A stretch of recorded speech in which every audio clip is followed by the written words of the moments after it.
So hello everybody, good evening, welcome to Office of the Data 247. Today in this particular video, we will be talking about the union budget. We are in the midst of module A in IFS subject, and when we talk about the final unit, that is unit number 19th, today we will be covering that. As you know that most of the cases in the examination pertains to the formulas when it comes to the questions from unit number 19th, but first you must know the basics, and we will be starting this lecture with basics only, that how the component of union budgets are formed in India, what all components pertain to the union budget. Since it has two, you can say, components, the major two components, one revenue and expenditure. In this particular lecture, we will be talking solely about the revenue part. Expenditure, if you are studying on your own, you can cover from that, else you can refer to our courses which are available on the website. Fine. So without any further ado, let's get started. When I talk about the overall agenda in this particular unit, that is unit 19th, if you are following the IIBF Macmillan publication book, you will find four topics, more or less four elaborately discussed topics, starting off with the objective of fiscal policy in India. You must be knowing that in India, we have two types of major economic policies, one being the monetary policy being governed by the RBI. Second one is your fiscal policy, which is governed by the government policies, all those policies which the government takes so that our country can have the economic growth as well as development. So what are the objectives of fiscal policy? Mind it, union budget is a part of fiscal policy only. Revenue and capital account, how we distinguish between these two accounts and how they are related to the union budget. Then we have receipts and expenditure. Obviously, when we talk about the government, it has two sources from which the expenditure will happen, two sources from which revenue will be coming, and when we discuss elaborately the components, you will be able to understand how things will pan out. Receipt will be what? Added to the government's account. Expenditure will be subtracted from the government's account. That is the basic thing which everybody must be knowing. Last topic will be FRBM Act, that is Fiscal Responsibility and Budget Management Act. Why do we need this act? What was the reason for this act being enacted in the parliament way back in 2002-2003? That is the major area where you must focus on if you are studying on your own. Today, we will be highlighting the basics of fiscal policy, that how the fiscal policy is different from the monetary policy.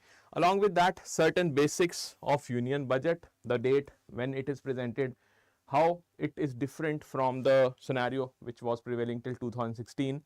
And lastly, we'll be looking into the receipts portion of union budget.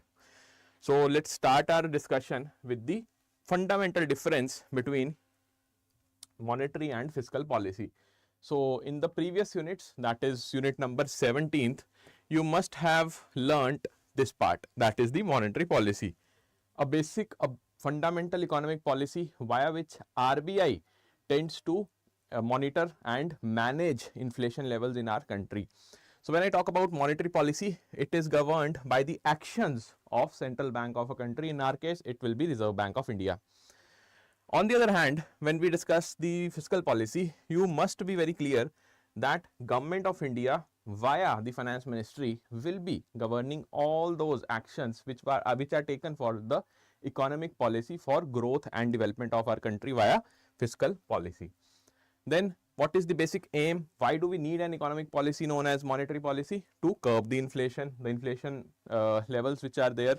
Right now, when we talk about the latest trend, retail inflation stands at 2.1% according to the latest data. For economic growth along with development, fiscal policy is the one which will be targeted by the government. How the monetary policy will be taking care of this particular level of inflation, whether it is rising or not. So RBI says that 4 plus minus 2% will be the benchmark beyond which, if the inflation is falling, then it is a cause of concern, and we will manage that using the financial management. And what is exactly the financial management when we talk about the fiscal policy? It is nothing but the tools of monetary policy, like the interest rates, how we manage the interest rates, how we manage the repo rate, reverse repo rate, liquidity adjustment facility overall, plus along with that CRR, SLR, all these things clubbed together will be known as the financial management tools for the RBI, via which it will be controlling the inflation. When I talk about fiscal policy, more or less it will talk about the government's earnings in the form of revenue and the spending of government in the form of expenditure. Clubbed together, they will form what? This is also a very simple definition for union budget. So the most important part of the fiscal policy is union budget, which is an overall chapter in our syllabus, unit number 19 for JAIIB. Okay, so before dwelling deep into the union budget, let's see what are the objectives of fiscal policy. Simple objective is to have a particular number in the mind, that is GDP, fine. GDP growth must be there. Along with that, some social objectives must also be met via various you can say subsidies which the government will be disbursing, and they will form the part of expenditure of the government. So primary and additional objectives, two types of objectives, you can bifurcate them into. Primary is promoting the economic growth, basically having the GDP numbers in mind and trying to achieve these numbers. When we talk about the GDP calculation, we have seen that in unit number 18th, but the projections which we right now have, they are somewhere between 6.2 to 6.4, which includes the World Bank as well as IMF projections also. What is the exact number for the financial year? We will be looking into that also in upcoming months, but right now you can assume the level of GDP to be somewhere around 6.2 to 6.4%. Maintaining the price stability in the economy. Now you will say that price stability more or less it entails to the monetary policy also, because inflation is what? You are managing the price rise. But once RBI has managed the price rise, you need to give it stability, and that particular stability will be given via the fiscal policy. How it is implemented? Via various components. Additional objectives are mobilizing the resources. This is consistent with the social objective of the government, that is you can say social welfare, giving the resources to all the people, to all the citizens, and especially the people who are living in the backward areas or the remote areas of our country. Promoting allocative efficiency. You are allocating the resources, which is the fundamental objective of studying economics. Why? Because economics is what? It is a particular study which we make so that we can manage the scarce resources. So allocating those resources is one of the objective of fiscal policy. Reducing inequality in income and wealth, again social welfare.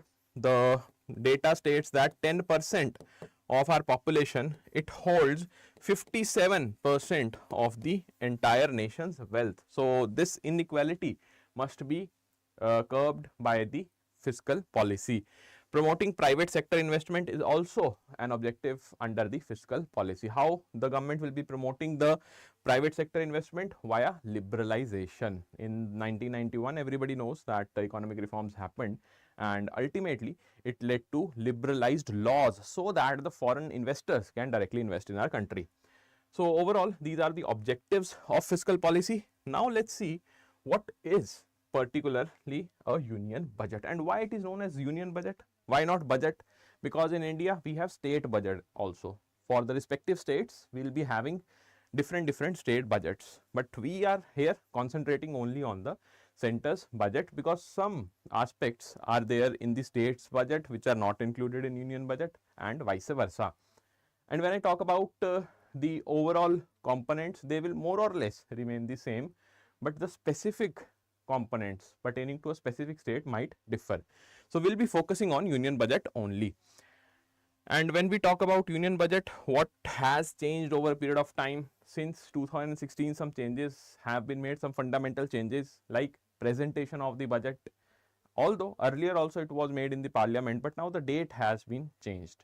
Earlier rail budget was presented separately on the same day when the union budget was presented. Now it has been clubbed and it has become a part of union budget only. So what is union budget?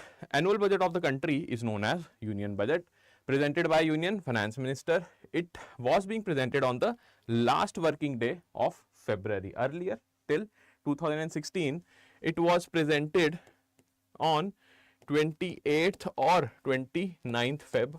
If it is a leap year, then the date will change. So like that it used to happen. But now it will be presented always, remember, on 1st of February. That is the shift, the number one shift, or you can say the initial push which the government wanted to give to all the states in the country, so that the resources can be more efficiently allocated, since we have more time now. If we look into the time gap, 27-28 days, we do not feel that it is too much. But when it comes to the ground reality, it might create a huge difference. Then that was the only reason why it was shifted to 1st of Feb. The rationale behind this change is that it provides time to the government to implement it from the 1st April when the new financial year starts. So entire Feb is there, March is there, implementation will be done from the April. Another change which has been introduced from the year 2017 is that rail budget, which was earlier presented separately by the Union Railway Minister, has now been merged with the Union budget. All of you, I hope, being a banker or aspiring bankers for DBF candidates, I am saying, you must be well versed with the Union budget which was presented this year. What are the major changes which have been done? Everybody knows about the salary part, that yes, the exemptions have been made, they have been lifted to a particular limit. But when it comes to the banks, what is there specifically for the banks in this year's budget? Do let me know in the comment section. One important, very important aspect is there for the banking sector.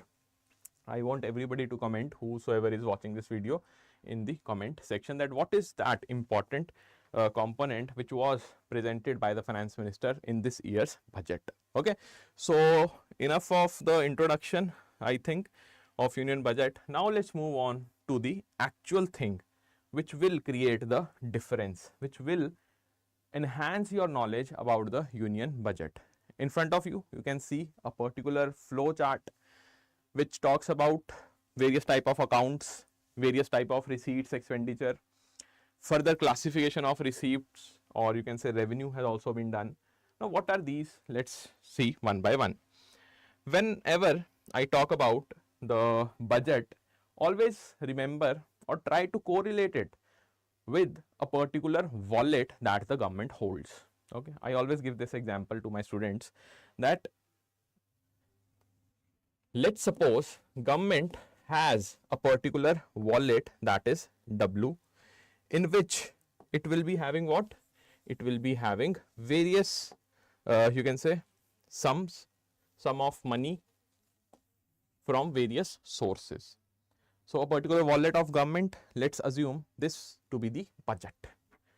Okay, this is the budget of the government. In this wallet, there are two sources from where the funds will be flowing, in as well as out. So we can assume that a particular person, individual, is having a wallet, and the person is having two accounts in two different banks. One particular account is known as the revenue account. Another account will be known as the capital account. Okay, so there are two types of accounts which the government holds. And why it holds two different or separate accounts? Revenue account specifically talks about the spending or the earnings of government for the time period less than 1 year. So within 1 year, if the government is spending some money from an account, or the government is earning something in that account, it will be reflected in the revenue account. Always remember, it is revenue account. And when I talk about the capital account, all those earnings, all those spendings which the government will be doing beyond 1 year, it will be covered under the capital account. Now what are the examples? By examples you can understand better. When I talk about the revenue account, the government being one of the employer also of the government employees, it will be disbursing salaries on monthly basis via revenue account. When we talk about the investments which the government is making for a longer period of time, let's say 10 years, it will disburse the funds from the capital account, like that. Okay, now revenue account has two heads. One will be the revenue, another one will be the expenditure. Similarly, capital account also, it will have one head as the revenue from where the money will be earned. So, the money will be added in the account, and expenditure, that the money will be gone or spent via this particular head. Revenue plus expenditure minus.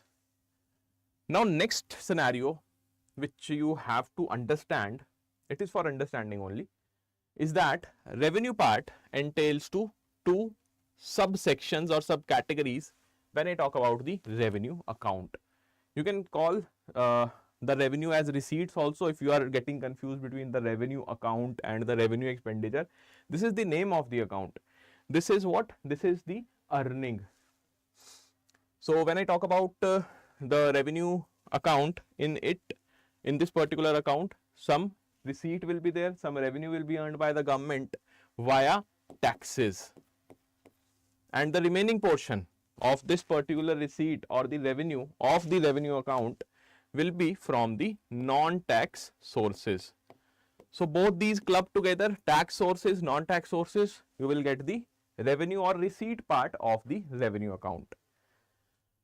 But when I talk about the capital account, here there are again two categories. One, if you are earning some kind of capital which is creating a debt on you, like Government of India has taken advances, fine, from the IMF during COVID era, that particular amount will be credited on a particular date, supposingly in you can say 2021, that particular amount was credited to the account of Government of India, where it will be reflected in capital account, since it is a lending given to India for a longer term. So, capital account. Where in capital account? In the revenue part, because it has been added. So, try to understand and tell me whether the loan which India has taken from the IMF, it will be returned ultimately to the IMF along with the interest payments or not. So, today if the IMF has credited some amount in the capital account of the government, will it be there only for a longer duration of time and no obligation is there, or for that matter, do you think that it has created a debt? So, definitely it will be a debt creating revenue for the Government of India. On the flip side, when we talk about a scenario where India provided loan to Sri Lanka, I hope that everybody remembers 2-3 years back, economic crisis hit the neighboring country of ours, that is Sri Lanka, and the Indian government lent a helping hand to the government, and it lent huge amount of money. Now, after 3 or 4 years, if the Sri Lankan government is repaying the loan to our country back to the account, that is the capital account of Government of India, it will be reflected in capital account. It will be in which head? Revenue head, because the amount has been added. But since it is a payback from the Sri Lankan government, it will be directly reflected into the non-debt category, because it is not creating any debt, it is the India's money. The Indian government will be the sole owner of that particular money. That is why it will be included in the non-debt category. I hope that this particular entire chart is clear to you, because ultimately if this is clear, then only cramming is left. This was the part which you need to understand in order to get the feel of budget, the union budget, for that matter state budget also, but yes, specifically we are talking about the Government of India's budget here. Fine. Okay, so if you have any kind of doubt, don't hesitate, just ask me in the comment section. So, when we talk about the formulas which are important for the examination, there are 2 or 3 formulas which will be asked in the exam, because regularly IIBF has this habit of asking such questions. When I talk about such 2 formulas, one being the formula for revenue deficit, another being the formula for fiscal deficit. Although revenue deficit has been terminated from the Indian economy's parlance, because now we use the fiscal deficit as the benchmark for undertaking various scenarios for the economic growth of our country. But still, IIBF can ask you the revenue deficits formula as well. So revenue deficit formula simply includes what? It will be including the revenue part of the budget, the revenue account.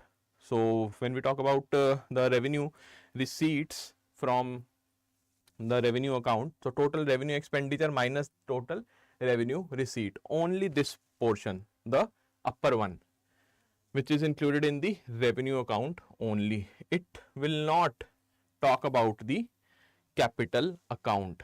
Fine. This is the portion which is specifically for what? For calculating the revenue deficit. Okay. So revenue receipts minus expenditure will give you what? The revenue deficit. But since capital account is an integral part of the entire union budget, we have a specific formula for that, which is the fiscal deficit. It is the overall excess of the revenue, if any, as compared to the expenditure of the Government of India. Formula will be total expenditure minus total revenue excluding the borrowings. So when I talk about these two accounts, the entire amount of revenue, that is total revenue, will be calculated from these accounts. It will be subtracted from the expenditure which you are doing as a country. And this particular expenditure is having a part which is known as the borrowings. Or to state it simply, you can reverse this particular formula also, so that you can easily understand what we are talking about. Let's write it in a better manner, which will be, in the revenue and the capital account, you will have certain part of revenue which includes the borrowings. So first of all, from your overall revenue, you exclude the borrowings.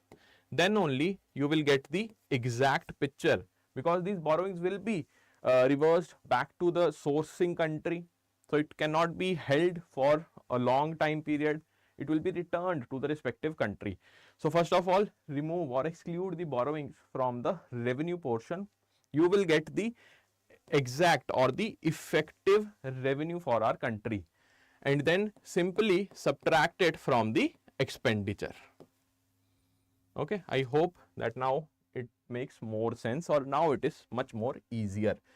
What you have to exclude in the entire revenue? The borrowings. Always remember, otherwise you will be having wrong answers in the actual exam. Fine. So this was it for the union budget, and I hope the basics are clear to all of you, because see, ultimately if the basics are clear, only then you will be able to cram also.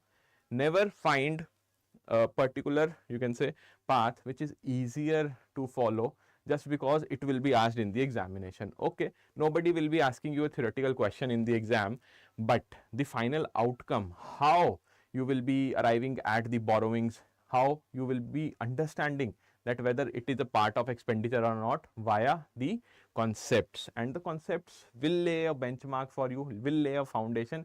On that particular foundation, you must build up the other portion, like cramming some data, for that matter revising certain data, and so on. So when we talk about the remaining portion from where you can cover, you can directly go to the courses which we are offering on our platform. So union budget being a, you can say, a big chapter, although in the book it is only for 2 or 3 pages, but since we are bankers, we must know in and out of the budget. It is an integral part of our banking industry as well, because the funds will be disbursed to the banking sector specifically. So how the disbursements happen, that we must know. So from where you can access the courses, just go to our website adda247, click on all courses, JAIIB CAIIB, JAIIB November 2025. Directly you can jump on to the increment batch for English medium. Here not only you will be getting the live classes with real-time doubt resolution. Along with that, you can watch those classes n number of times. The recordings will also be available. Next, when we talk about the PDF of whatever we will be teaching in the class, it will be provided after the class is over. You can directly download and start revising then and there. After that, once you have revised from the PDF, what is left is practice. You must practice within 1 week. Supposingly today you have studied union budget, within 1 week you must practice all the MCQs which are there in the course pertaining to unit number 19th. We have unit wise mock tests as well. Next, after that, if you have revised the PDF again, you have solved the MCQs, now you have enough time, then move to the ebooks and enhance your knowledge. If you think that some additional part you need to cover, or you have developed interest in the subjects, in all the 4 subjects, then you can read the ebooks. But before that, always remember, you must lay a strong, solid foundation over which you can capitalize later on. So how you can buy the course? Just click on buy now, enter the coupon code, which will be Y1003, hit on apply, and you will get a huge discount. You can see the amount payable has reduced drastically here. So this is the coupon code which you can directly use and avail the benefit. Okay, again I'm telling you, if you have any kind of doubt, do let me know in the comment section, and we'll get back to you as soon as possible. So this concludes module A of IFS.